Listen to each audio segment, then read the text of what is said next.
And we want to track that drive if you are hopping on Highway 280 headed toward downtown right now. A good drive in from Chelsea. Look at these speeds, about 60 miles per hour. That's actually going a little fast. It's about 55 miles per hour you should be going, so maybe dip it down just a little bit. But a good drive all the way in. It should take you about 25 minutes to get to downtown.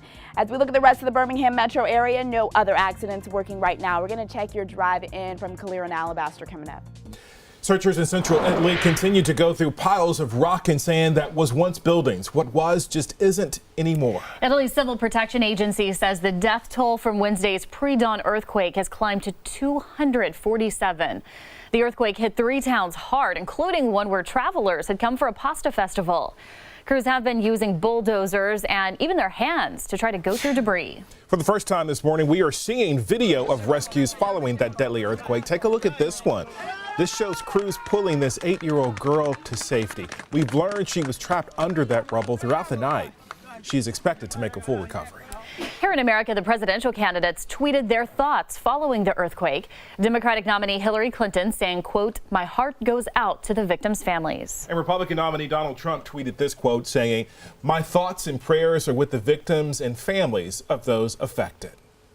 This coming just before a rally in Jackson, Mississippi, and it was at that rally that Donald Trump wasted no time in jabbing Hillary Clinton. In his latest attack, he called her a bigot. Now, for the past few days, Trump has attempted to gain more minorities in his campaign. And the Democratic nominee responded, saying Trump has a record of attacking non-whites.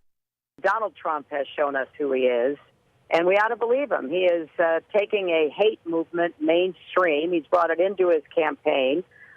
He's bringing it to our communities and our country. New polls released by CNN shows Trump and Clinton are in a dead heat in North Carolina. Clinton up by 2 points, well within the margin of error. However, in Arizona, Trump has a 5-point cushion in the traditionally red state. Here in Alabama, the race for Council Place 3 in Vestavia Hills was headed for a runoff in October, but incumbent Steve Ammons announced Wednesday he is pulling out of the race. He congratulated Paul Head on his campaign on his Facebook page and said that he cannot allow taxpayers to pay for a runoff election. In one of the closest votes in all of Alabama, residents in Oaks Bluff voted in favor of alcohol sales 7 days a week. Listen to this tight margin. 645 voters said yes to the 7-day sales. 629 said no. A difference of just 16 votes. It will be at least 30 days before sales begin. Businesses must apply for licenses and the city council must approve them.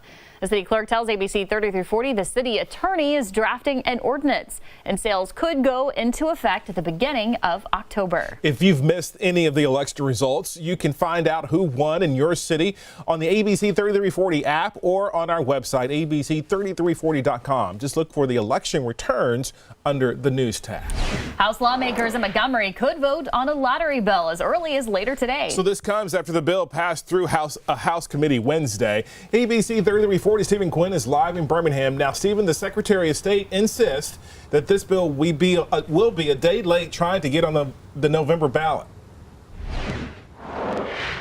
Yeah, Wendell, but not everyone is on board with the Secretary of State's opinion, and one of them includes Senator Jim McClendon, a sponsor of lottery legislation. He says he believes that they have until Friday for that to happen. Now, Secretary of State John Merrill is seeking an emergency opinion from Alabama Attorney General Luther Strange to help settle this matter. What we do know for sure is this, that the state of Alabama will begin printing the ballots for that November election on Monday, so there won't be a lot of time to make a decision on this.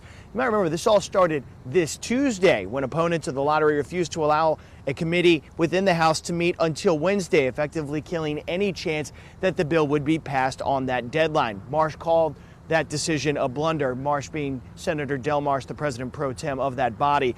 Lottery supporters desperately wanted a lottery referendum on November's general election because turnout as a rule is higher than the alternative, a special election. Political analysts I've spoken to also say that higher turnout would generally favor passage of a lottery bill and would help that cause. Another reason, obviously, why it would be so important for those who are trying to get a lottery passed to have it on that November ballot. There is also another downside to having this on a special election, and that would be the cost to taxpayers. Estimates suggest that it could be as much as $3 million cost to the state of Alabama to hold a special election. Wendell and Sarah? Stephen, this is a very similar path that this same issue took back in 1999 when voters looked at this before. Is there any feeling for how this could go this time around? Well, it really all has to do, I don't think anyone knows for sure, but I think that is one of the reasons why they want to have this on a general election. The reason being, in 1999, that also was a special election, one which the governor at the time thought would be successful. It turned out it was not because of a low number of turnout, and that was one of the reasons why you have such a heated argument going on in Montgomery right now. Stephen Quinn reporting live in Birmingham this morning. Thank you, Stephen. In Shelby County, city employees in Alabaster will get a one-time cash incentive if the city ends up with more revenue than expenses for this fiscal year. This payment will replace a cost of living increase for the year. The council approved the plan this week. The incentive payment will be equal to 2% of their salary. In Tuscaloosa County, Northport Mayor Bobby Herndon is pushing the Parks and Recreation Authority to allow permanent memorial plaques in Van de Graaff Park. It would be in memory of the 6 people killed in that horrific plane crash earlier this month. The 3 couples left behind 11 children. Herndon met the families during a memorial service in Oxford, Mississippi. What I would like to do is get the children of the victims involved in the design of whatever we put up there. If it's just a plaque, maybe a message from the kids to their parents. Now, Herndon says the Parks and Recreation Authority has plans to work with him on creating some type of memorial in the coming weeks. Time now is 5:37. In North Alabama, new details in the case of 2 people facing capital murder charges in the death of Jason Fox. Court documents now show in the hours before his death, Erica Fox, his wife, and Ronnie Credle spoke on the phone 4 times. According to one affidavit, Fox says Credle suggested the time and place. Police say she even admitted that Credle knew where the guns in the couple's home were located. Right now, they are both in jail without bond. A man facing 6 counts of capital murder in Citronelle will remain in jail. A judge denied bond for Derek Dearman Wednesday. He's accused of killing 5 adults and an unborn baby. Robert Brown's son is one of the victims. He says in addition to justice, he wants Dearman to never forget what he did. He says he don't remember. He needs to have pictures and remember what he did. It takes a really sick person to do something like this.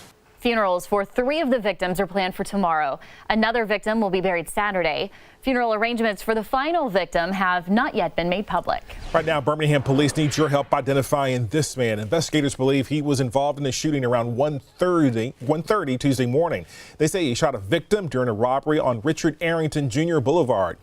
This man is considered armed and dangerous. If you know who he is or can help police find him, call Crime Stoppers at 254-7777. Happening today, the next meeting in a series of town halls hosted by Birmingham Mayor William Bell. He will share information on crime reduction, the demolition of abandoned structures, and more. Tonight's meeting is at East Pinson Valley Recreation Center. That's on Jefferson State Parkway. The meeting starts at 6 o'clock. And at 5:39, let's jump out to our Skycam network. You can see here partly cloudy skies now at the